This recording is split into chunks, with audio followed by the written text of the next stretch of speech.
superintendent of Frederick Douglass and honor director, Senator Dr. James W.C. Pennington, who married Frederick Douglass and one of his wives.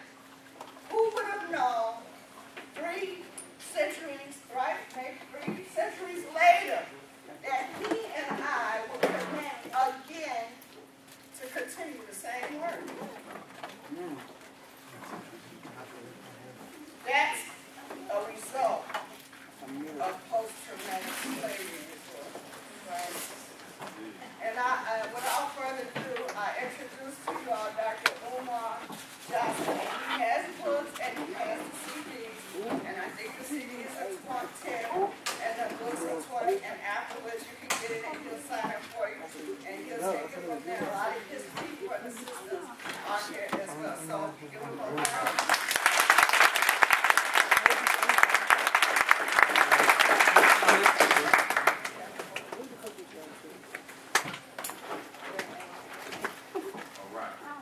Good afternoon, everybody. I apologize for my tardiness. I was up in Harrisburg, Pennsylvania. I had to evaluate some children at a charter school for special education eligibility, and some of my coworkers told me that Harrisburg to D.C. was a 2-hour ride. They didn't account for the traffic.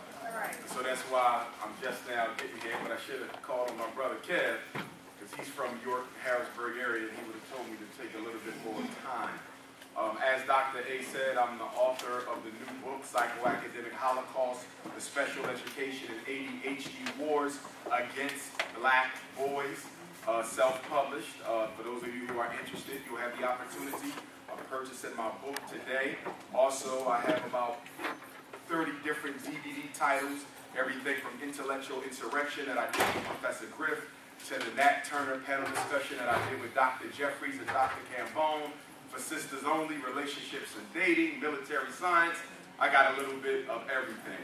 But we're going to have to hold back the titles that deal with sexual confusion, because this is a publicly funded institution and we don't want nobody getting backlash in dealing with the politics of sexual confusion. So those DVDs won't be available. But I also have a lot of CDs for the first time. The Willie Lynch Letter, read by me as a black man, black woman thinking, read by me. Also has some of my more popular interviews that I've done with Side Netta out of New York, The Irritated G out of DC, Gus T. Renegade, Context of White Supremacy. So I got a lot of my underground stuff on audio here today also. The MP3, some are CD, some are MP3.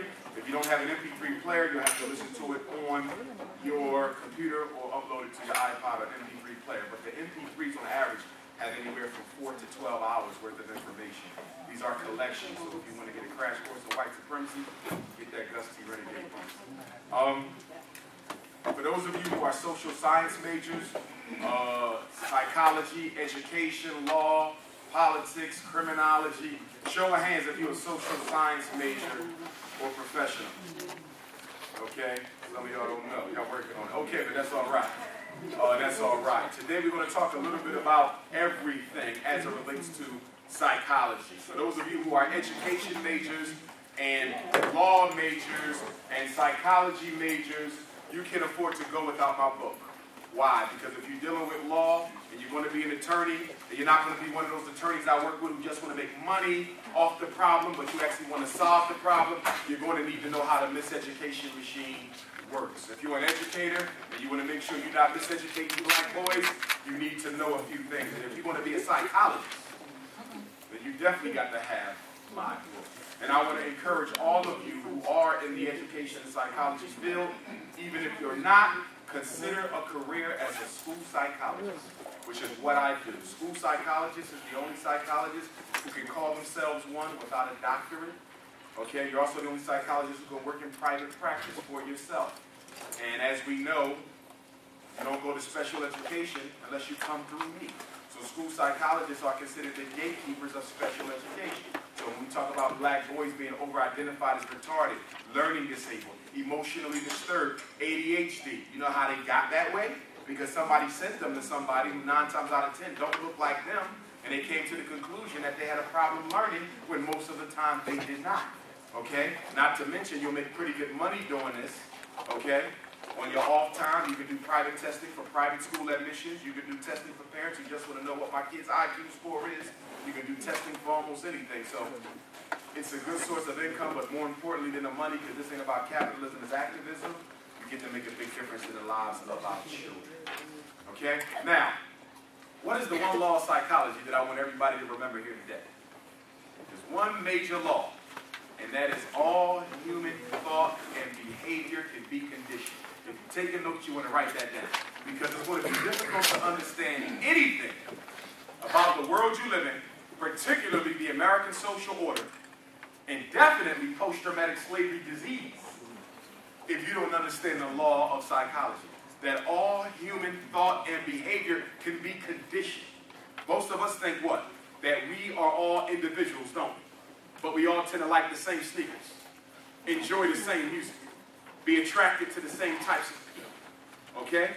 That wasn't your decision. There's no way that 1 million people can all like the same sneaker. There's no way 1 million people will all fall in love with the same candidate. It's possible, but it's not likely. Okay? The way that happens is because there's something called group psychology. Okay?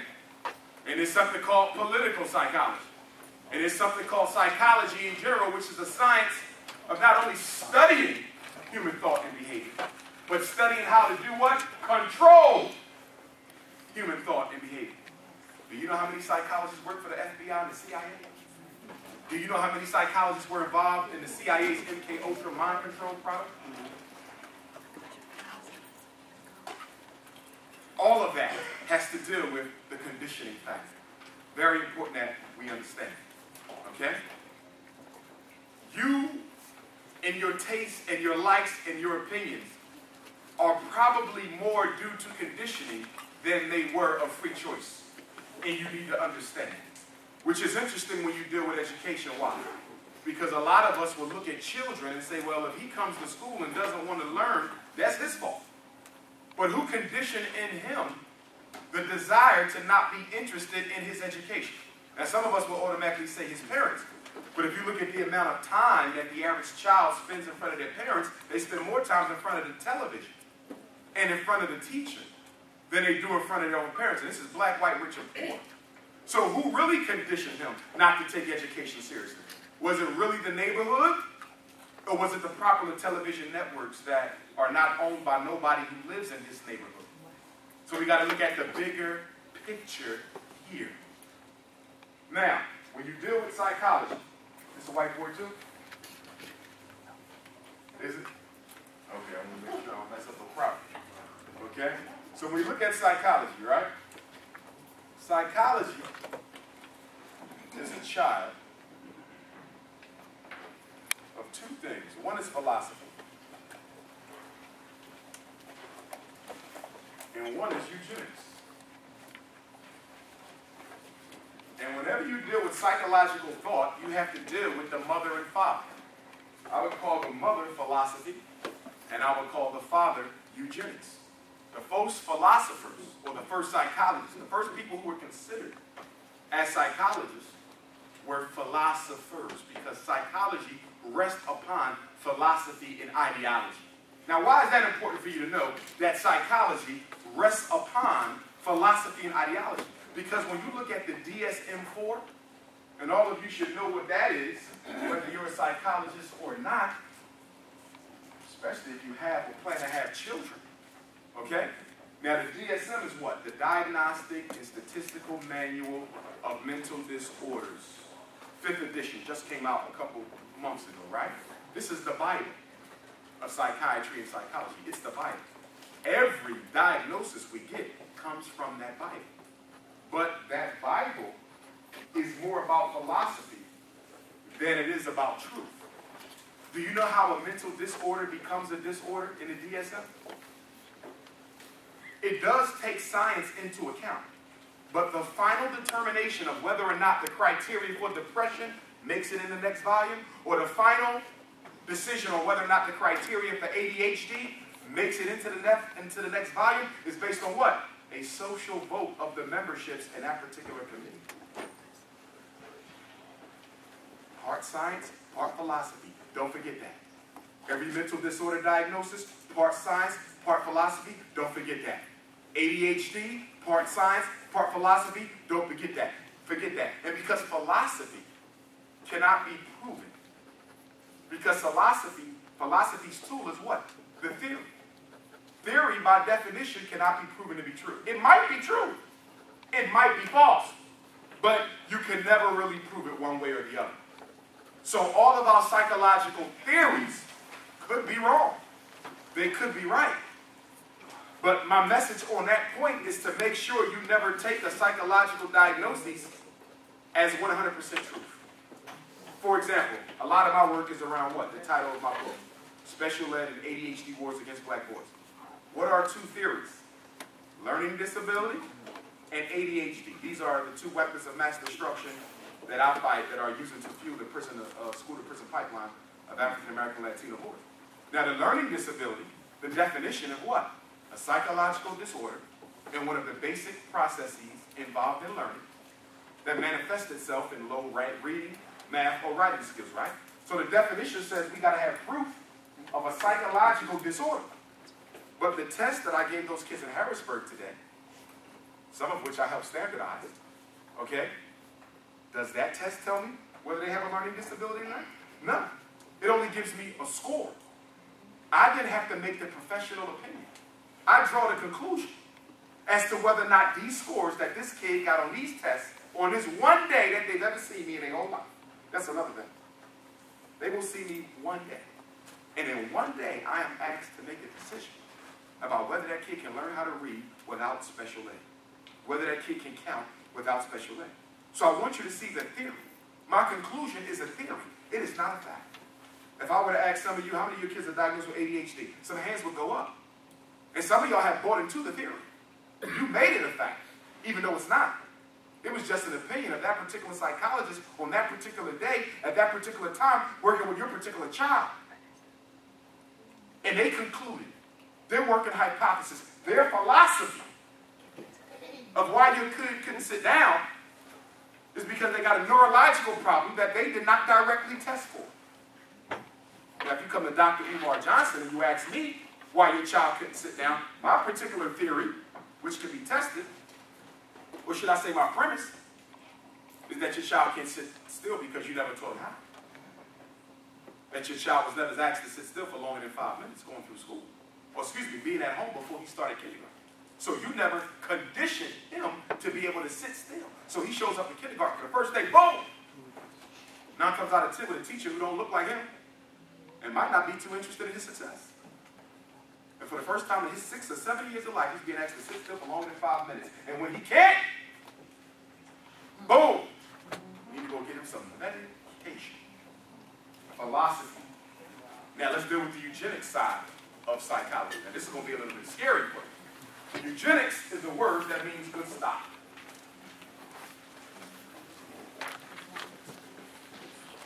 Good stop. The word was coined by a white psychologist. His name was Francis Galton. Galton. He was Charles Darwin's cousin. He's considered the father of the study of individual differences. Hint, hint, hint. Individual differences. Differences between who? Differences between the races. More importantly, differences between the races in Europe versus those who are in Africa just below it. And so it was this man, Francis Galton, who basically said that black people, this is his philosophy, to feed his science of racial breeding, ethnic cleansing, and racial extermination. And he said that black people were halfway stuck between being a monkey and being a man. This is one of the fathers of psychology now. He says that the white man is the most evolved man. This is psychological thought. The white man is modern man. Then you have the monkey, the ape, because remember, European science is based on evolution, that we all came from monkeys. That's not African science, that's European science. I want to make sure we understand that. I don't come from a monkey, okay? But in the science of evolution, the monkey became a man. And somewhere, something got stuck, and the African stayed half a monkey. And you still are now, according to that particular philosophy. As I saw one guy in Brooklyn last week when I was speaking, he had on a hat that said Zoo York. Okay? So You cannot take racism out of psychology because racism helped create it. Everybody clear? You cannot take racism out of psychology because racism helped create psychology. Eugenics is scientific racism. I don't hate him because he's black.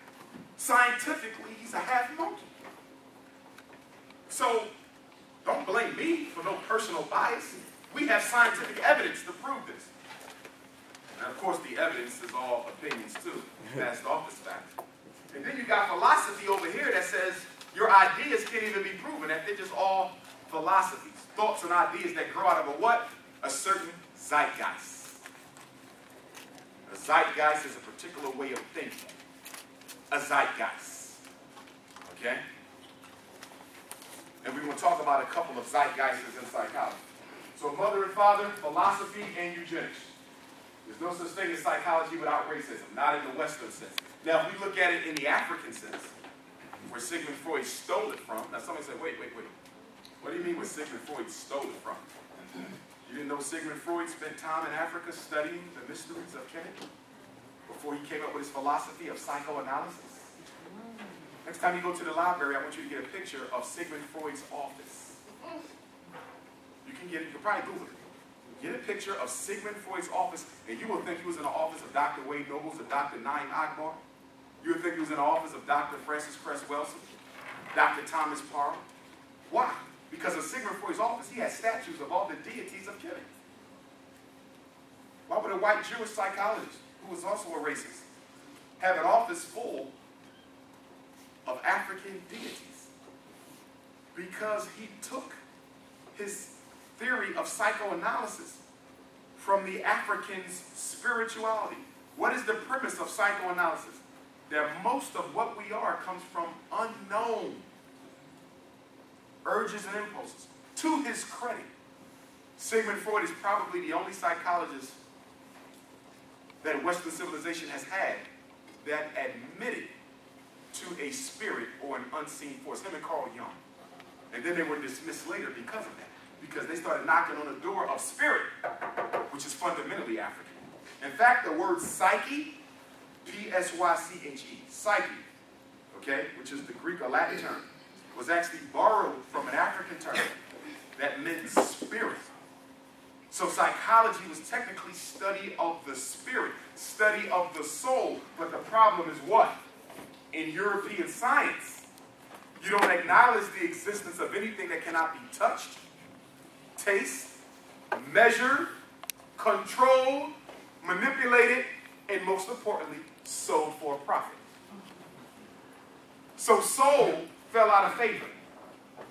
And Sigmund Freud was pretty much kicked out of the quote-unquote official fraternity of scientific psychologists for daring talking about something inside of a person that cannot be measured, that had more to account for what they are and what they do more than anything that we can touch.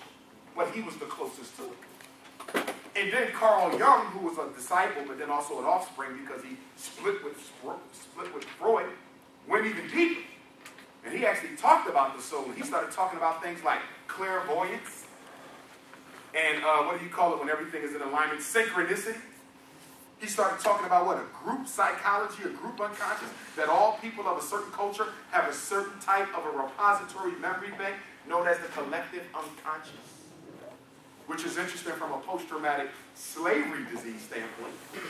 Why? Because if all groups of a particular culture have a collective unconscious, that means every African living alive somewhere buried deep within your memory, within your soul, within your psyche, you have the pain and experience of your foreparents, which might lead you to drop a tear when you go watch 12 Years a Slave, which is something that you need to see. And I'm not one to push Hollywood movies. There were some problems with the movie, without question. Yes, it was produced by Brad Pitt. Okay, yes, the man who played the lead in the role is married to a non-African woman. There's a lot of issues. But what I do love about the movie, I think more than any other movie since Roots and Sankofa, Holly Jarima, whose bookshop is here, I think within the last decade or two, it probably showed the true face of slavery more than anything I've seen in the past 15 or 20 years. And I was shocked that they allowed that much to be seen. And because of that, you need to go see it. Because black people are quick to say, I don't want to talk about slavery no more. But in order for you to understand your mindset, you got to understand the slave mindset, because you're still that. And you haven't evolved from it. And you say, yes, I have. And I would ask you one question. When slavery ended in 1865 with the passage of the 13th Amendment, black people own 1/2 of 1% of all the wealth in America. This is at the end of slavery. You own 1/2 of 1% of all of America's wealth. Today, Halloween 2013, with all your Oprahs and LeBrons and everybody in between, you still only own 1/2 of 1% of all the wealth in America. If you have evolved psychologically, then why hasn't there been a change in your political economic behavior? Because you are still stuck, because the first law of psychology is what? All behavior can be conditioned. All thought can. So if for 240 some odd years you were taught to behave a certain way, when you're finally let out of that mold, do you stop behaving in the way you were conditioned? No. In fact, what do we celebrate in 2015? We celebrate 150 years since the 13th Amendment. But you were enslaved in this country, in particularly, for 250 almost. So you still haven't even equaled your time free as you spent in bondage. Now, here's the interesting thing. For people who don't think they still suffer from the psychological remnants of slavery, how long does it take to condition human behavior? 21 days. 21 days to condition a cat, a bird, a rich person, a poor person, eliminate a bad habit, pick up a new one. 21 days. So if I can condition your behavior in 21 days, try 243 years. You can take the slave out of slavery all you want, but until the slave takes the slave out of himself, he or she will never be free. Now let's talk about the major philosophies in psychology. Different approaches to dealing with human mental issues. And everybody in here, you're probably going to end up favoring a particular psychological theory. Okay? These are the major ones. Psychodynamic. These are schools of thought within psychology. Which is interesting, because if any of you ever goes looking for a therapist or to get your child a therapist, most of us never ask, what is your philosophical orientation? You need to know, because you might not agree with a particular philosophical orientation.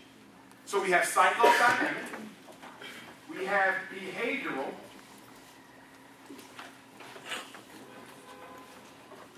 we have the medical, or what I would call psychobiological.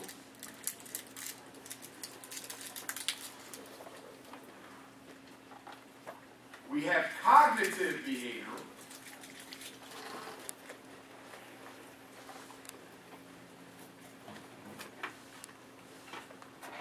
And then you have the Gestalt humanistic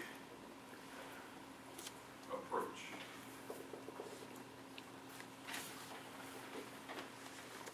These are in order of prevalence too, by the way. So you say most psychologists in America would belong to what school? Well, these top two would reign supreme. Actually, yeah. Well, I'm thinking. Yeah, psychodynamic is huge, behavioral is huge, the medical is definitely moving out nowadays. Cognitive behavior, so let's just say they're all about equal now. Let me take that back. They're all about equal now. Okay, 20%, 20%, 20%, 20%, and 20% equals 100%. So now let's go through them. Now the first one, and probably the oldest, is psychodynamic. This is Sigmund Freud. Okay? The man who said that every girl has a secret love affair with her daddy. Psychologically, she's jealous of her mother and angry at her brother because he has a penis and she don't. Women, talk to me. No. Are y'all mad at us because y'all don't have penis? No. But any of y'all don't want to kill your mom and sleep with your dad? No. Okay? Just check it. Okay? Say that again. What's that? What's that? Coming out her jacket. You said you just stepped on my toes. Go ahead. Crime scene investigators, they investigate different cases. And most of the time it's women that are committing the crime. I think one woman, So there was a woman who poisoned her husband. Okay. Actually, she killed him for Real cases. Okay. And then they had this one show with other families to their family members because of death. Gotcha. Okay, okay. So, let me do this. We have psychodynamics, right? Let me explode it over here, y'all. So y'all can follow. Psychodynamics is largely who? Sigmund Freud, the father, right? The great Freud. Okay? He said all human behavior is driven by unconscious impulses. If you take a note, you want to write down unconscious impulses.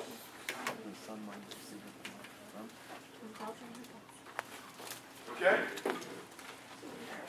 And he also had the what? Psychosexual stages of development. You want to put that down. So all behavior is a result of unconscious impulses. And he had psychosexual development. And he says you could basically look at the different types of sex and identify stages of people's developmental psychology. Okay? So he said one stage was the anal stage. Right? That's when a child is happy that they finally learn how to use the potty. Right? Anal, psychosexual. So psychologically, he's able to use the potty. That's the anal. Potty. Sigmund Freud would argue what? That if a child is successful in the anal stage, he would have pride, self-confidence that he was able to learn how to use that potty. But what if that kid kept on wetting the bed for the next 5 or 6 years? What if that kid was shooting number 2s in 1st and 2nd grade? And what if his brothers and sisters told people on the block that he still urinates on himself and he's too old to be peeing on himself? You know what that does to him? Psychologically, it breaks him down. So instead of having pride, he has shame and guilt. The premise is, if you achieve that particular developmental milestone in a healthy fashion, that's going to help your ability to stand on your own 2 feet as a psychologically healthy human. What about confidence? Like confidence, right? Exactly. So all that plays into that. On the flip side, if you're not successful there, shame and guilt. Right? Now, another stage, and I'm not doing these in order because I forget the exact order. Another one is the phallic stage.